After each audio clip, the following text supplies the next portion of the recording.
Gubernur dan Wakil Gubernur Bali periode 2018-2023, 5 September 2018 sampai dengan 5 September 2021. Gubernur dan Wakil Gubernur Bali periode 2018-2023, Wayan Koster dan Cooke Sukawati, dilantik oleh Presiden RI Bapak Insinyur Joko Widodo pada Bude Pon Wukubale 5 September 2018 di Istana Negara Jakarta. 3 hari kemudian, bertepatan dengan Saniscara Umanis Wukubale 8 September 2018, pada sidang paripurna istimewa DPRD Bali, dilaksanakan serah terima jabatan dari penjabat Gubernur Bali, Bapak Hamdani, kepada Bapak Wayan Koster. Bersama dengan itu, disampaikan pidato pertama sebagai Gubernur Bali.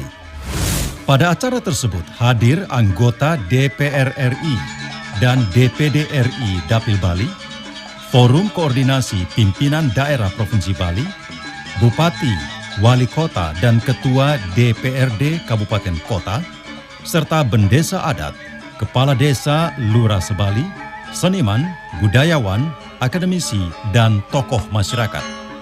Sesuai janji politik yang disampaikan saat kampanye, pasangan Gubernur dan Wakil Gubernur Bali, Wayan Koster dan Cooke Sukawati, meneguhkan visi, arah kebijakan, dan program prioritas pembangunan daerah Bali yang selanjutnya dituangkan dalam Rencana Pembangunan Jangka Menengah Daerah RPJMD Semesta Berencana Provinsi Bali tahun 2018-2023. Adapun visi pembangunan daerah Bali yang diusung yakni Nangun Satkerti Loke Bali melalui pola pembangunan semesta berencana menuju Bali era baru yang mengandung makna menjaga kesucian dan keharmonisan alam Bali beserta isinya untuk mewujudkan kehidupan kerama Bali yang sejahtera dan bahagia, skala niskala, menuju kehidupan kerama dan gumi Bali sesuai dengan prinsip Trisakti Bung Karno, berdaulat secara politik, berdikari secara ekonomi, dan berkepribadian dalam kebudayaan, melalui pembangunan secara terpola, menyeluruh, terencana, terarah, dan terintegrasi dalam bingkai Negara Kesatuan Republik Indonesia berdasarkan nilai-nilai Pancasila 1 Juni 1945. Bali era baru, yaitu suatu era yang ditandai dengan tatanan kehidupan baru. Bali yang kawista, Bali kang tata titi tentram kertara harja, Gema Ripah Loh Jinawi, yakni tatanan kehidupan holistik yang meliputi 3 dimensi utama, yaitu dimensi pertama, bisa menjaga keseimbangan alam, krama, dan kebudayaan Bali, genuine Bali. Dimensi kedua, bisa memenuhi kebutuhan, harapan, dan aspirasi krama Bali dalam berbagai aspek kehidupan.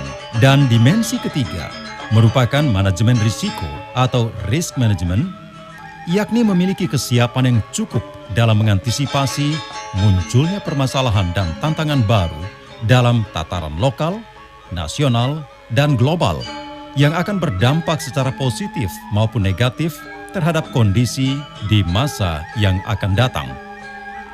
Bali era baru diwujudkan dengan menata secara fundamental dan komprehensif pembangunan Bali mencakup 3 aspek utama: alam, krama, dan kebudayaan Bali yang bersumber dari nilai-nilai kearifan lokal Satkerti, yaitu Atma Kerti, Segara Kerti, Danu Kerti, Wana Kerti, Jana Kerti, dan Jagat Kerti.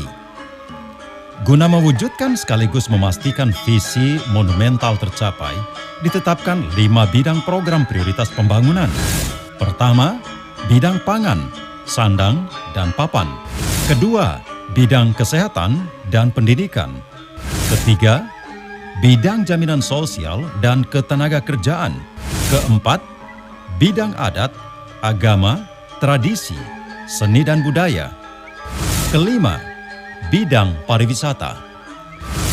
Untuk memperkuat dan mempercepat pencapaian program prioritas tersebut, maka dibangun secara terpadu infrastruktur darat, laut, dan udara yang terintegrasi dan terkoneksi sebagai landasan hukum untuk menata pembangunan Bali secara fundamental dan komprehensif guna mengimplementasikan visi, misi, arah kebijakan, dan program prioritas telah disusun, ditetapkan, dan diundangkan sebanyak 40 peraturan, terdiri atas 15 peraturan daerah dan 25 peraturan gubernur.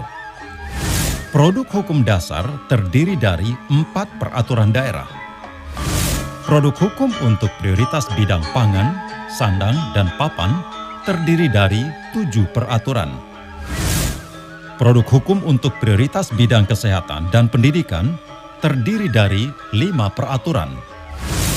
Produk hukum untuk prioritas bidang jaminan sosial dan ketenagakerjaan terdiri dari 5 peraturan. Produk hukum untuk prioritas bidang adat, agama, tradisi, seni dan budaya terdiri dari 7 peraturan. Produk hukum untuk prioritas bidang pariwisata terdiri dari 4 peraturan. Produk hukum pendukung bidang infrastruktur, energi, dan lingkungan hidup terdiri dari 8 peraturan. Sedang diproses 6 peraturan pendukung yang baru. Peraturan pendukung dalam pembentukan Perseroda dan Perumda akan berfungsi untuk memaksimalkan pengelolaan aset daerah di kawasan Pusat Kebudayaan Bali dan Portal Satu Pintu Pariwisata Bali sebagai sumber pendapatan asli daerah Provinsi Bali. Sedangkan Bupda akan mengelola sektor real di desa adat.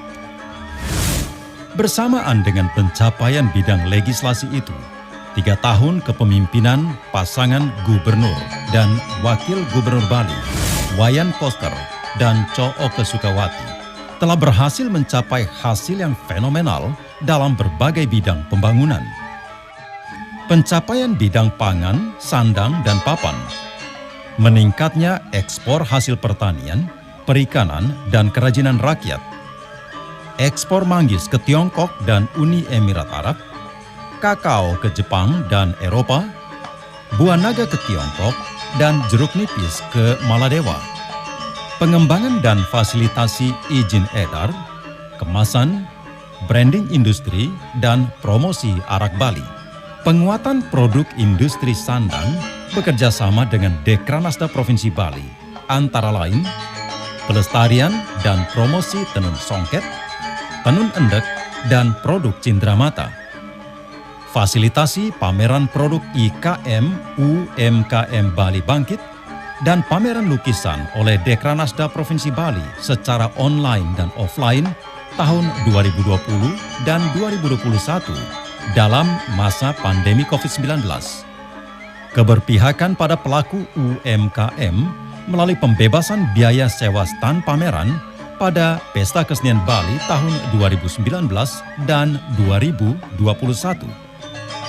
Menyelenggarakan program Pasar Gotong Royong Kerama Bali untuk memfasilitasi para kelompok tani, nelayan, dan pengrajin dengan konsumen setiap Jumat di masing-masing kantor pemerintahan, BUMN, BUMD, dan swasta.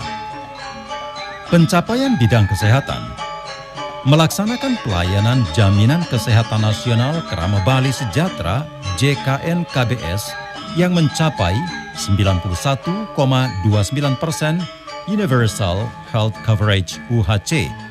Sudah beroperasi unit layanan kanker terpadu di Rumah Sakit Bali Mandara.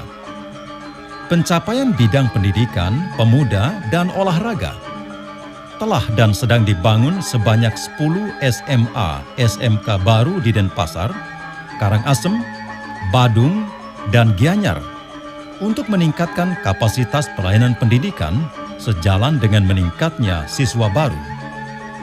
Meningkatkan tunjangan kepala sekolah SMA, SMK, dan SLB sebali dari yang awalnya hanya Rp1.500.000 4 kali lebih besar menjadi Rp6.250.000. Sedang dirancang model penyelenggaraan pembelajaran secara hybrid, menerapkan metode kombinasi tatap muka, luring, dan daring yang bertujuan agar pembelajaran menjadi lebih mudah, efektif, dan efisien. Sedang diproses penggantian buku pelajaran agama Hindu agar sesuai dengan Dresta Bali melalui Dirjen Bimas Hindu Kementerian Agama Republik Indonesia. Pencapaian bidang jaminan sosial dan ketenagakerjaan telah terlaksana program baru berupa layanan Sistem Pelindungan Pekerja Migran Indonesia PMI Krama Bali yang menjadi pusat data dalam mempermudah pelayanan dan pelindungan mulai dari sebelum, sedang, dan setelah bekerja. Pencapaian bidang adat sangat lengkap dan mantap. Telah terlaksana program menyeluruh terkait penguatan kedudukan, fungsi, dan kewenangan desa adat. Meskipun pendapatan daerah mengalami penurunan akibat pandemi COVID-19, Gubernur Bali tetap berkomitmen merealisasikan dana desa adat dari APBD Semesta Berencana Provinsi Bali tahun 2021 masing-masing sebesar Rp300 juta per desa adat dengan total anggaran sebesar Rp447,9 miliar. Telah dirancang dan dioperasikan Sistem Informasi Keuangan Desa Adat (SIKUAD) sebagai panduan tata kelola keuangan modern desa adat. Telah selesai dibangun dan dioperasikan Kantor Majelis Desa Adat MDA Provinsi Bali, Kantor MDA Kabupaten Jemberana, Karangasem, Bangli, Tabanan, Buleleng, Gianyar, Badung, dan Denpasar. Kantor MDA Kabupaten Kelungkung sedang dibangun, akan selesai pada bulan September 2021. Pembangunan kantor MDA Provinsi dan Kabupaten Kota Sebali menggunakan lahan milik pemerintah Provinsi Bali. Kantor MDA dilengkapi dengan tenaga administrasi, perlengkapan kantor, dan dana operasional. Ini merupakan program terobosan baru dan pertama dalam sejarah dengan bangunan kantor yang megah dan arsitektur seragam sebagai bentuk keberpihakan nyata Gubernur Bali kepada desa adat. Total anggaran pembangunan sebesar Rp37,5 miliar bersumber dari bantuan program tanggung jawab sosial CSR, BUMN, BUMD, dan perusahaan swasta. Pencapaian bidang keagamaan. Sudah dimulai tahapan pelaksanaan program pelindungan kawasan suci Besaki secara terintegrasi yang meliputi bangunan parkir, penataan pembangunan gedung parkir di area Manikmas, penataan kios, pedagang, UMKM, dan fasilitas umum di area Bencingah, serta penataan Margi Agung sepanjang 700 meter. Gedung parkir menampung 66 bus, 1.200 kendaraan roda 4, dan 1.400 sepeda motor. Pembangunan memerlukan anggaran sebesar Rp900 miliar yang bersumber dari APBN Kementerian PUPR sebesar Rp500 miliar dan APBD Semesta Berencana Provinsi Bali sebesar Rp400 miliar. Peletakan batu pertama pada hari Rabu, Bude Umanis Dukut, tanggal 18 Agustus 2021. Pembangunan ini ditargetkan selesai tahun 2022. Sudah dimulai tahapan pelaksanaan program pelindungan pura, pratime, dan simbol-simbol keagamaan. Pencapaian bidang tradisi, seni, dan budaya. Pemantapan pelaksanaan kebijakan penggunaan bahasa, aksara, sastra Bali, serta busana adat Bali.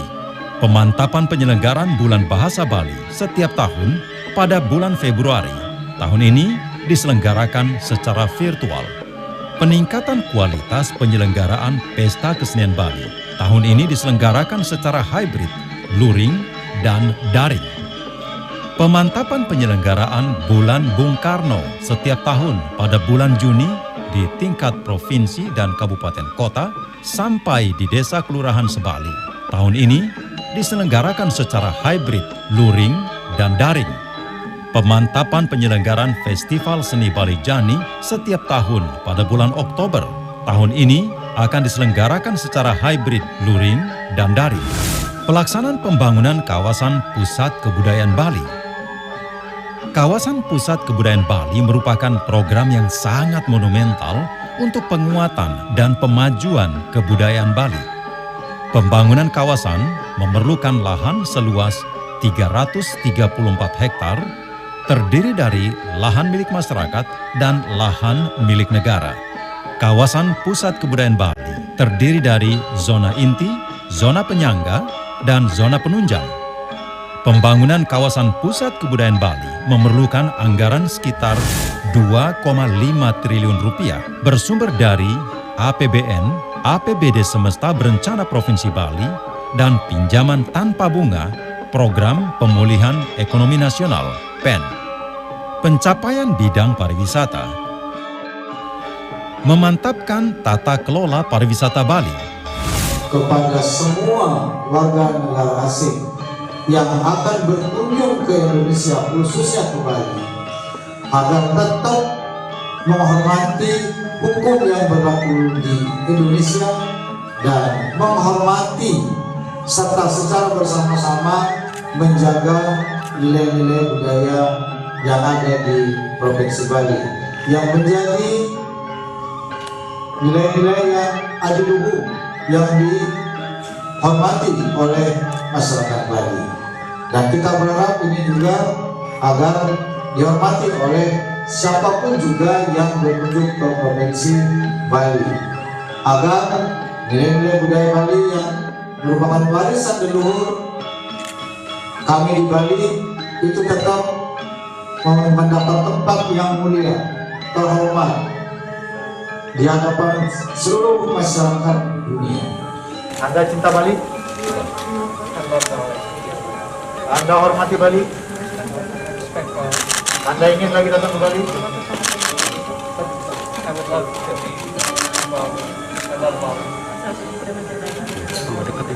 Kalau mau datang ke Bali, hormati nilai-nilai budaya Bali.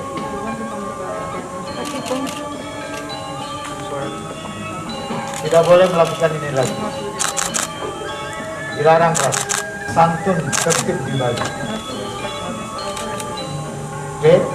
Yes. Komitmen? Sorry. Ya? Sorry. Kalau tidak disiplin tertib akan ditindak.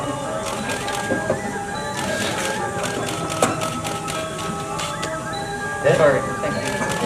Thank you.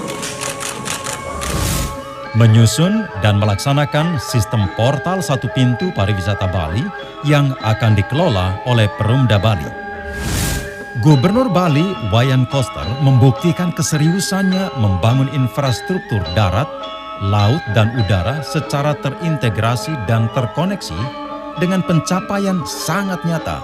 Pembebasan tanah untuk pembangunan ruas jalan shortcut Singaraja Mengwitani, titik 3, 4, 5, 6, 7, 8, 9, 10 sudah tuntas dengan anggaran sebesar 200,1 miliar rupiah yang bersumber dari APBD Semesta Berencana Provinsi Bali tahun 2020.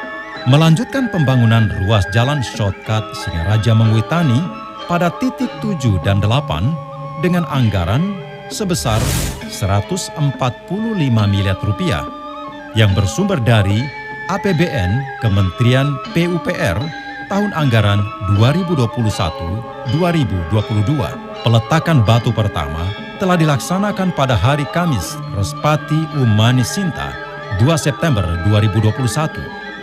Sedang dilaksanakan pembangunan pelabuhan segitiga Sanur Denpasar, Sampalan Nusa Penida, dan Bias Munjul Nusa Ceningan Klungkung.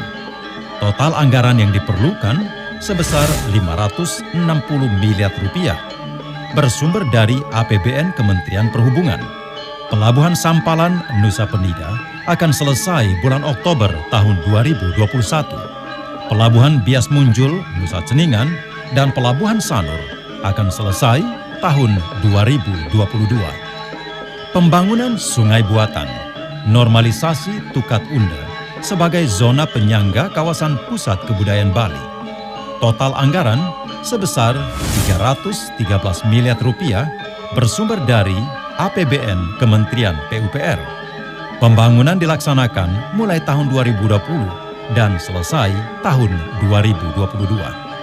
Telah selesai direhabilitasi dan dikembangkan Stadion Kapten Iwayan Dipte, Kabupaten Gianyar dengan anggaran sebesar 171 miliar rupiah bersumber dari APBN Kementerian PUPR sebagai tempat penyelenggaraan Piala Dunia U20 tahun 2023.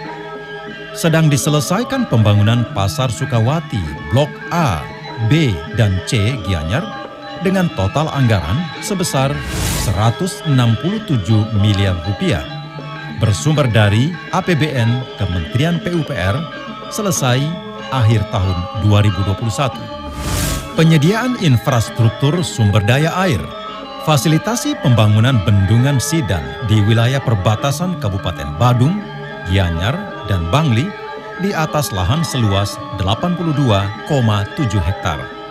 Total anggaran pembangunan sebesar 1,735 triliun rupiah bersumber dari APBN Kementerian PUPR.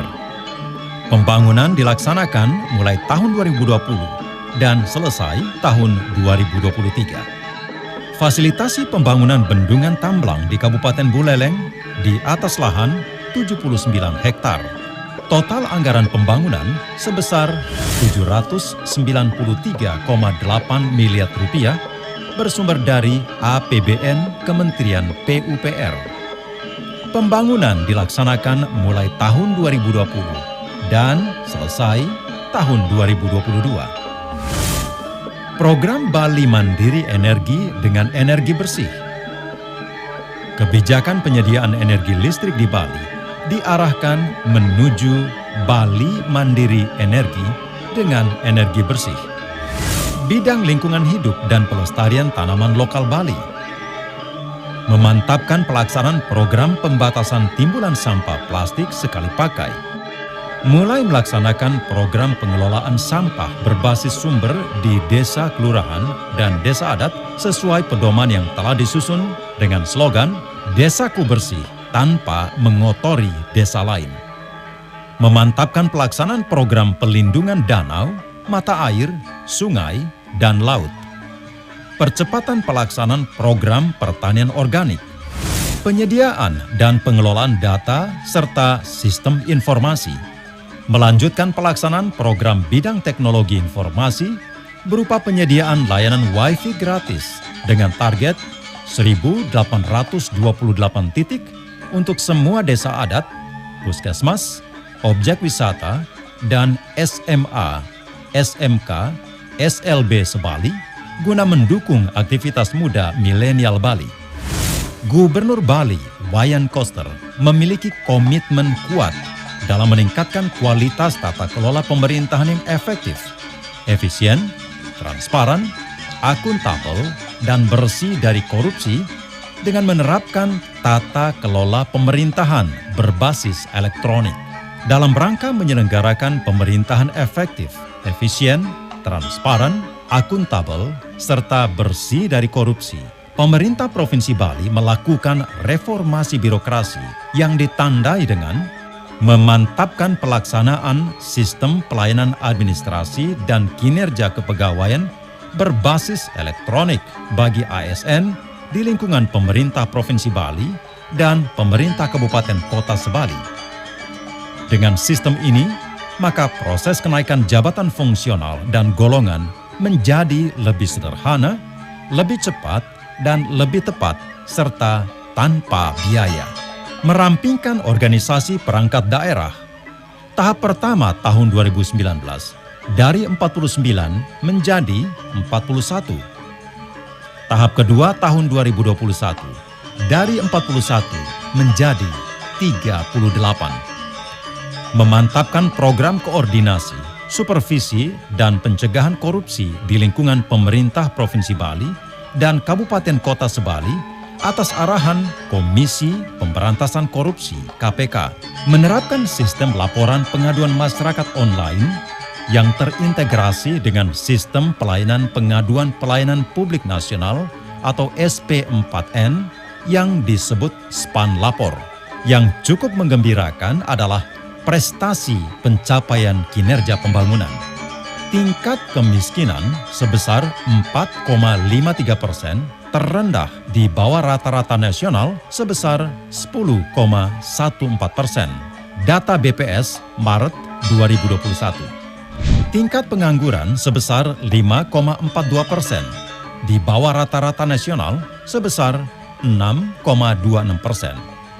Data BPS Februari 2021. Indeks Pembangunan Manusia (IPM) sebesar 75,5, di atas rata-rata nasional sebesar 71,94. Data BPS 2020. Indeks Pembangunan Kebudayaan (IPK) sebesar 65,39, di atas rata-rata nasional sebesar peringkat 2 nasional dari Kemendikbud RI tahun 2020. Ekonomi Bali mengalami pertumbuhan negatif kontraksi sebesar minus 9,31% tahun 2020 dan minus 9,85% pada triwulan pertama tahun 2021 akibat dari munculnya pandemi COVID-19 yang telah melumpuhkan pariwisata Bali. Mempertahankan Bali sebagai pulau dengan predikat destinasi terpopuler dunia versi perusahaan perjalanan wisata daring TripAdvisor tahun 2021. Telah terjadi peningkatan omset penjualan produk busana adat Bali dan endek Bali, kain tradisional Bali, di industri pengrajin dan pedagang naik 160%. Tahun 2020 sama dengan 4,1 miliar rupiah menjadi 10,1 miliar sampai bulan Juli tahun 2021. Ini merupakan hasil nyata dari penerapan Pergub Bali nomor 79 tahun 2018 tentang Hari Penggunaan Busana Adat Bali dan Surat Edaran Gubernur Bali nomor 4 tahun 2021 tentang penggunaan kain tenun endek Bali, kain tenun tradisional Bali. Penggunaan plastik sekali pakai telah berkurang signifikan mencapai 90% pada pasar modern, hotel, dan restoran, dan mencapai 35% pada pasar tradisional. Ini merupakan hasil nyata dari penerapan Pergub Bali nomor 97 tahun 2018 tentang pembatasan timbulan sampah plastik sekali pakai. Telah mulai menggeliat penggunaan dan berkembang usaha minuman destilasi arak Bali. Pada tahun 2020, jumlah perajin arak sebanyak 1.316, jumlah sentra arak sebanyak 14, jumlah koperasi arak sebanyak 2, dan jumlah distributor arak sebanyak 15. Pada tahun 2021, bertambah menjadi jumlah perajin arak sebanyak 1.491, jumlah sentra arak sebanyak 21, jumlah koperasi arak sebanyak 5, dan jumlah distributor arak sebanyak 23. Ini merupakan hasil nyata dari penerapan Pergub Bali nomor 1 tahun 2020 tentang tata kelola minuman fermentasi dan atau destilasi khas Bali. Telah diperoleh hak kekayaan intelektual sebanyak 96 sertifikat terdiri dari 19 sertifikat ekspresi budaya tradisional, 7 sertifikat indikasi geografis, 68 sertifikat hak cipta, dan 2 sertifikat hak paten yang diperoleh sejak tahun 2019 sampai dengan Juli 2021. Peningkatan pencapaian ini merupakan hasil dari kebijakan fasilitasi proses perolehan kekayaan intelektual oleh Dinas Kebudayaan, Dinas Pertanian, Dinas Perindustrian dan Perdagangan, serta Dinas Koperasi yang dikoordinir oleh Badan Riset dan Inovasi Daerah Bali. Dengan kepemimpinan yang tegas, Gubernur Bali Wayan Koster telah menunjukkan prestasi kinerja tata kelola pemerintahan yang sangat memuaskan. Opini wajar tanpa pengecualian WTP dengan kualitas semakin baik dalam tata kelola keuangan daerah dari BPK RI. Peringkat 1 terbaik nasional untuk pelaksanaan program Strategi Nasional Pencegahan Korupsi Stranas PK dari KPK RI. Peringkat 1 terbaik nasional dalam program MCP Koordinasi, Supervisi, dan Pencegahan Korupsi dari KPK RI. Pencapaian penanganan COVID-19.